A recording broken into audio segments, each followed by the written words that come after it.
Hello दोस्तों, आज की वीडियो में हम बात करने वाले हैं क्लास 10 की साइंस पे, जो कि आपका पेपर 2026 के अंदर होने वाला है। और आज की वीडियो में हम समझेंगे कि आपका पेपर कितने नंबर का होता है, इस पेपर के अंदर आपका लिखित परीक्षा कितने नंबर की होती है और आपका प्रयोगात्मक पेपर कितने नंबर का होता है और आपको कितने मिनिमम नंबर की जरूरत होती है पास होने के लिए, इस पर हम बात करेंगे। और ये मिनिमम नंबर आप कितनी आसानी से प्राप्त कर सकते हैं, इस पर भी हम डिटेल से बात करने वाले हैं।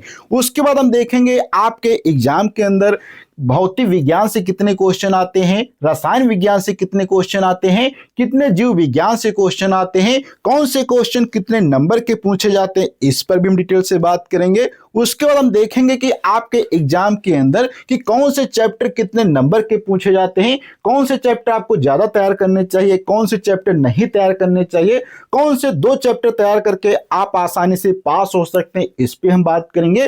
तथा लास्ट में हम समझेंगे कैसे आप अच्छे नंबर प्राप्त कर सकते हैं अपने एग्जाम के लिए और कौन कौन से आपको तरीके अपनाने पड़ेंगे। इन सभी चीजों पे आज हम डिटेल से बात करेंगे और ये वीडियो काफी इंपॉर्टेंट रहने वाला है उन सभी स्टूडेंट के लिए जो कि क्लास 10th की तैयारी करते हैं लेकिन उनको नहीं मालूम है कि कैसे साइंस की तैयारी की जाए जिससे अच्छे नंबर आ जाएंगे। तो इसी पे आज हम डिटेल से बात करेंगे। तो बिना देर किए करते हैं आज का वीडियो स्टार्ट।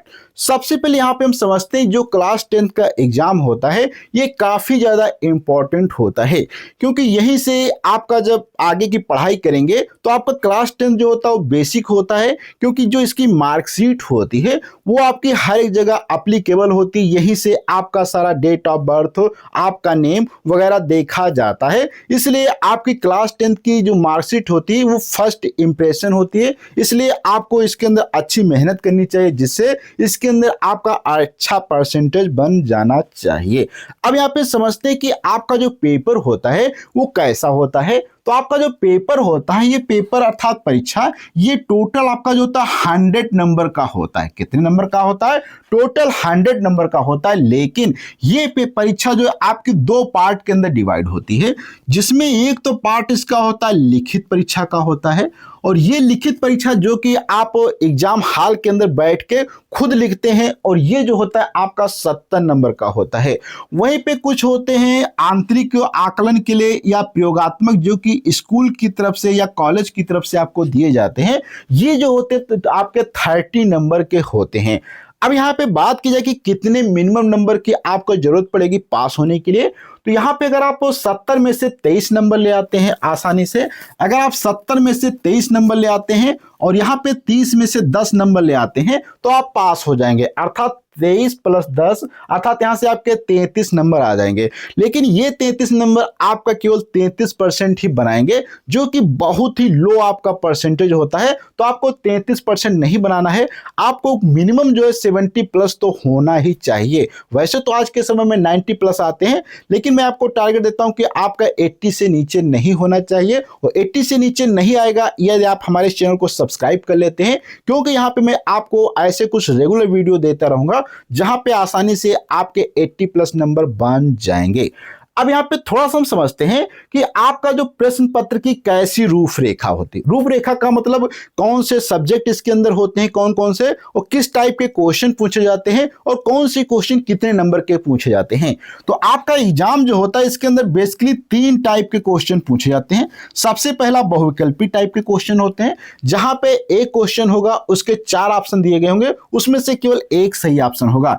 इसका फिर यहाँ पे क्वेश्चन दूसरे पूछे जाते हैं लघु उत्तरी क्वेश्चन, फिर यहाँ पे आपके विस्तृत उत्तरी क्वेश्चन पूछे जाते हैं। और जो यहाँ पे बहुविकल्पी होते हैं वो आपके 1 नंबर के, लघु उत्तरी 4 नंबर के, और विस्तृत उत्तरी जो होते हैं वो आपके यहाँ पे टोटल 6 नंबर के होते हैं। अब यहाँ पे बात किया जाए कि आपका जो ये सब्जेक्ट होता है विज्ञान, इसके अंदर 3 सब्जेक्ट होते हैं। एक तो यहाँ पे भौतिक विज्ञान होता है, दूसरा यहाँ पे आपका इसके अंदर रसायन विज्ञान होता है, और तीसरा यहाँ पे आपका क्या होता है, आपका जीव विज्ञान इसके अंतर्गत आ जाता है। अब यहाँ पे समझो कि जो आपका भौतिक विज्ञान होता है इसमें जो होते हैं लगभग वो 7 क्वेश्चन जो है आपके आते हैं बहुविकल्पी, और यहाँ पे 7 अगर बहुविकल्पी होंगे तो 1 नंबर का एक क्वेश्चन, तो यहाँ पे 7 टोटल नंबर बहुविकल्पी से हो जाएंगे। इसी प्रकार से रसायन विज्ञान से यहाँ पे 6 क्वेश्चन आते हैं और जीव विज्ञान से 7 क्वेश्चन आ जाते हैं। अर्थात यहाँ पे देखेंगे तो 7 से 14 6 20, अर्थात यहाँ पे आपके 20 जो होते हैं बहुविकल्पी क्वेश्चन आ जाते हैं। फिर इसके बाद लघु उत्तरी की बात किया जाए तो यहाँ पे लघु उत्तरी देखेंगे तो यहाँ पे क्या होता है, इसके अंदर आपको क्वेश्चन 3 मिलेंगे आपके भौतिक विज्ञान से, 2 क्वेश्चन रसायन विज्ञान से, 3 आपके जीव विज्ञान से, तो अर्थात यहाँ पे 3 2 5 3 8 क्वेश्चन लगभग हो जाते हैं। इसी प्रकार से दीर्घ उत्तरी हर एक विषय से एक एक क्वेश्चन पूछा जाता है, इसलिए यहाँ पे 3 आपके दीर्घ उत्तरी क्वेश्चन हो जाते हैं। लेकिन ये संख्या कभी कभी 1 2 इधर उधर हो सकता है। आपके यहाँ पे जैसे लघु उत्तरी में देखेंगे, हो सकता है कि आपके भौतिक विज्ञान में 2 क्वेश्चन पूछे जाए, तो इसमें हो सकता है रसायन विज्ञान के अंदर 3 क्वेश्चन पूछे जाए, तो ये 1 2 क्वेश्चन इधर उधर हो सकते हैं। अब यहां तक देखा तो यहाँ पे अगर टोटल बात की तो आपके भौतिक विज्ञान 25 नंबर की रहती है, आपकी यहाँ पे रसायन विज्ञान 20 की, और आपकी जीव विज्ञान जो होती है वो आपके यहाँ पे 25 नंबर की होती है। तो यहाँ पे आप देख सकते हैं कितना आसान है। यहाँ पे यदि आप यहाँ पे केवल क्या करते हैं, देखो यहाँ पे आपको 23 नंबर लाने थे, तो आप अगर बहुविकल्पी क्वेश्चन सॉल्व कर लेते हैं, कोई भी एक दीर्घ उत्तरी क्वेश्चन सॉल्व करते था, तो यहाँ पे आपके 20 + 6 हो जाएंगे, अर्थात 26 नंबर आ जाएंगे केवल आपको बहुविकल्पी से और एक दीर्घ क्वेश्चन सॉल्व करने से। तो देखो कितनी आसानी से पास हो जाओगे। लेकिन पास तो होना नहीं, आपको परसेंटेज बनाना है, इसलिए आपको ज्यादा से ज्यादा क्वेश्चन कवर करने होंगे। अब यहां तक तो हमने समझ लिया कि इसका जो होता है पेपर का पैटर्न कैसा होता है, कौन से क्वेश्चन किस टॉपिक से कितने पूछे जाते हैं, वो कितने नंबर के होते हैं, इस पे हम बात किया। अब थोड़ा सा यहाँ पे हम देखते हैं कि हमारा सिलेबस क्या होता है, इस सिलेबस के अंदर कौन से चैप्टर कितने नंबर के पूछे जाते हैं, जिससे आपको वो चैप्टर ज्यादा तैयार करने चाहिए जिसमें ज्यादा नंबर आते हैं। तो जैसे कि यहाँ पे सबसे पहले अगर बात किया जाए तो हमारी जो फर्स्ट इकाई होती है, जो कि नाम उसका रासायनिक पदार्थ एवं प्रकृति एवं व्यवहार, ये हमारी पहली इकाई होती है। इसके अंदर यहाँ पे ये जो होता है आपका 20 नंबर का पूछा जाता है। कितने नंबर का? ये आपका 20 नंबर का पूछा जाता है। इसके अंदर यहाँ पे आपके चैप्टर काफी होते हैं, जैसे कि एक चैप्टर यहाँ पे आपको देखने को मिलेगा रासायनिक अभिक्रिया, फिर यहाँ पे अम्ल क्षार एवं लवण का मिलेगा, फिर धातु एवं आधातु मिलेगा, कार्बनिक यौगिक मिलेगा और तत्वों का वर्गीकरण। ये यहाँ पे टोटल आपके 5 चैप्टर लगभग हो जाते हैं और ये 20 नंबर के सभी होते हैं। ये पहली इकाई हो जाएगी। इसके बाद दूसरी इकाई पे आते हैं, जो कि आपका है यहाँ पे जैव जगत। इसके अंदर 3 यहाँ पे आएंगे और ये जैव जगत आपका 20 नंबर का पूछा जाएगा। इसमें 3 चैप्टर है आपके, एक जैव प्रक्रम, प्रजनन और आनुवांशिकता एवं जैव विकास संबंधित यहाँ पे 3 चैप्टर हैं और ये 20 अंक का पूछा जाता है। फिर थर्ड इकाई पे अगर आते हैं यहाँ पे, तो थर्ड नंबर पे इकाई आप देखेंगे जो कि है प्राकृतिक घटनाएं, जो कि 12 नंबर की पूछी जाती है। इसके अंदर है परावर्तन, प्रकाश का परावर्तन और अपवर्तन से संबंधित यहाँ पे टॉपिक है। उसके बाद यहाँ पे 4th नंबर की यूनिट है, जो कि 13 नंबर की यूनिट है विद्युत प्रभाव, अर्थात यहाँ पे विभवांतर और धारा को हम लोग पढ़ेंगे और विद्युत धारा के चुंबकीय प्रभाव का हम लोग यहाँ पे अध्ययन करेंगे। और लास्ट की इकाई यहाँ पे 5 नंबर पे जो कि है प्राकृतिक संसाधन, जो कि 5 नंबर की पूछी जाती है, जिसमें ऊर्जा के स्रोत और हमारा पर्यावरण, प्राकृतिक संसाधनों का प्रबंधन एवं बांधों की जानकारी यहाँ पे हम लोग लेते हैं।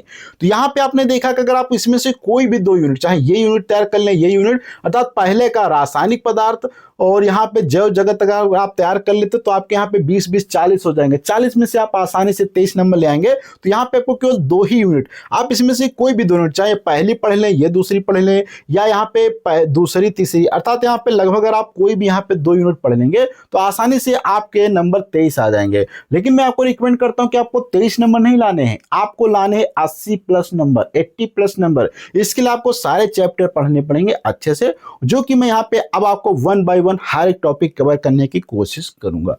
अब यहाँ पे थोड़ा सा बात करते हैं कि अच्छे नंबर कैसे आएंगे आपको एग्जाम के अंदर। उसके लिए यहाँ पे आपको कुछ चीजें अपनानी पड़ेंगी, जैसे कि सबसे पहले आपको अपना सिलेबस देखना पड़ेगा, क्योंकि बहुत सारे ऐसे स्टूडेंट होते हैं जो कि पढ़ने में तो बहुत अच्छे होते हैं, लेकिन वो क्या करते हैं, अनवांटेड चीजों को जो कि उनके सिलेबस के अंदर नहीं पूछी जाती है, उनको भी वो पढ़ लेते हैं, जिससे क्या होता है, जो मेन चीज पूछी जाती है उसको नहीं पढ़ पाते हैं, जो नहीं पूछा जाता है उसको पढ़ लेते हैं, जिस कारण से एग्जाम में उनके नंबर कम हो जाते हैं। इसलिए आपको हमेशा अपना सिलेबस ध्यान में रखना चाहिए और सिलेबस के अंदर जो चीजें पूछी जाए उन्हीं चीजों को आपको पढ़ना चाहिए।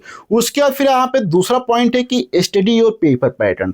अब आपको अपना पेपर पैटर्न भी मालूम होना चाहिए कि किस टाइप के पेपर पूछा जाता है, कौन से क्वेश्चन ज्यादा पूछे जाते हैं, किस टाइप के क्वेश्चन पूछे जाते हैं, कि डिस्क्रिप्टिव ज्यादा आते हैं या न्यूमेरिकल प्रॉब्लम ज्यादा आते हैं। अर्थात जिस टाइप के क्वेश्चन पूछे जाते हैं उसी टाइप की आपको ज्यादा ज्यादा प्रैक्टिस करनी चाहिए, जिससे आपके अच्छे नंबर आएंगे। उसके बाद फिर यहाँ पे आता है स्टडी पीवाईक्यू।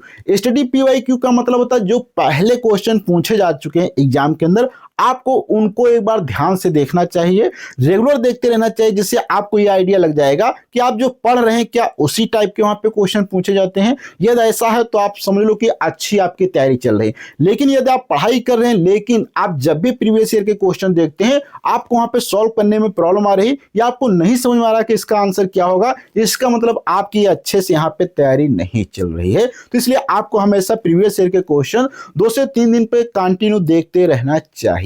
इसके बाद फिर यहां पे आता है रीड क्या है, only read related to your exam. और यहां पे आपको केवल वही चीजें पढ़नी चाहिए जो कि आपके एग्जाम में पूछी जाएंगी। जो एग्जाम में नहीं पूछी जाएंगी उनको आपको छोड़ देना है, क्योंकि परसेंटेज आपका जब बनेगा जब आप एग्जाम के क्वेश्चन को सॉल्व करेंगे, और सॉल्व करने के लिए आपको अपने एग्जाम से संबंधित चीजों को पढ़ना पड़ेगा। और लास्ट में यहां पे बात करें तो अवॉइड डिस्ट्रैक्शन, ये सबसे ज्यादा इंपॉर्टेंट होता है, क्योंकि आज के समय में आपने देखा होगा कि पढ़ाई के अलावा बच्चे बहुत सारे कार्य करते हैं, जैसे कि वो अधिक समय तक खेलते रहते हैं, अधिक समय तक गेम खेलते रहते हैं, अधिक समय तक मोबाइल पर रील स्क्रॉल करते रहते हैं, इंस्टाग्राम यूज करते हैं, फेसबुक यूज करते हैं, अर्थात बहुत सारे सोशल मीडिया पे जुड़े रहते हैं, जहां पे उनका टाइम बहुत सारा लॉस हो जाता है और पढ़ाई पे वो अपना उतना ज्यादा फोकस नहीं कर पाते हैं। इसलिए आपको इन सभी चीजों से अवॉइड रहना चाहिए, दूर रहना चाहिए। कोशिश करें कि आपको अपनी किताबें या टेक्स्ट बुक से पढ़ाई करना चाहिए, क्योंकि मोबाइल से पढ़ाई करने का मतलब वहां पे और भी बहुत सारे एड्स आते रहते हैं या और भी बहुत सारी चीजें आपको देखने का मन हो जाता है, जिस कारण से आप पढ़ाई से हटकर दूसरी चीजों को देखने लगते हैं, जिसमें आपका टाइम लॉस होता है और आपकी पढ़ाई बहुत ही खराब हो जाती है।